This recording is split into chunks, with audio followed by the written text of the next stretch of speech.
రెడ్డిగా details చూస్తే తెలంగాణ రాష్ట్రంలో service commission చేపట్టిన కులగణన సర్వేను ఈరోజు కేబినెట్ అసెంబ్లీలో ప్రవేశపెట్టింది.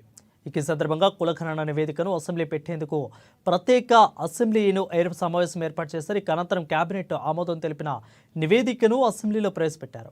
ఈ నివేదికపై సభా సభ్యులు పలు అనుమానాలను వ్యక్తం చేయగా మంత్రులు సహా సీఎం వారి అనుమానాలను క్లారిటీ ఇచ్చారు.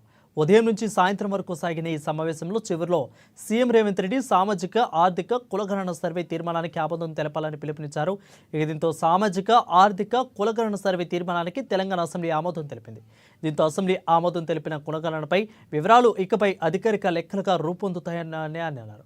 అలాగే సీఎం రేవంత్ రెడ్డి ఎస్సీ వర్గీకరణ నివేదికను సైతం అసెంబ్లీలో ప్రస్తావించారు. ఎన్నో సంవత్సరాలుగా వెనుకబడిన వర్గాల అభ్యున్నతికి తోడ్పడే ఈ నిర్ణయాన్ని తాను సభలో పరిచయం చేయడం తన జీవితంలో గుర్తుండిపోతుందని సీఎం రేవంత్ రెడ్డి ఈ సందర్భంగా చెప్పుకొచ్చారు. 42% రిజర్వేషన్ గురించి మా మిత్రుడు శ్రీనివాస్ యాదవ్ గారు అన్నారు.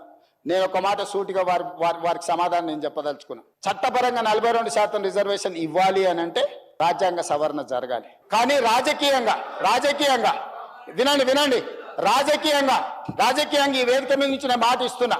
మా పిసిసి అధ్యక్షుడి గారితో నేను మాట తీసుకొని వచ్చిన అధ్యక్ష, మా పిసిసి అధ్యక్షుడు మహేష్ కుమార్ గౌడ్ గారిని నేను అడిగిన, ఒకవేళ చట్టపరంగా 42% ఇవ్వడానికి అవకాశం లేకపోతే పార్టీ పరంగా రేపు జరగబోయే స్థానిక సంస్థలలో కాంగ్రెస్ పార్టీ 42% సీట్లు ఇస్తామని చెప్పినాం అధ్యక్ష. ఇవాళ మేము సిద్ధంగా ఉన్నాం, మీరు సిద్ధంగా ఉన్నారా?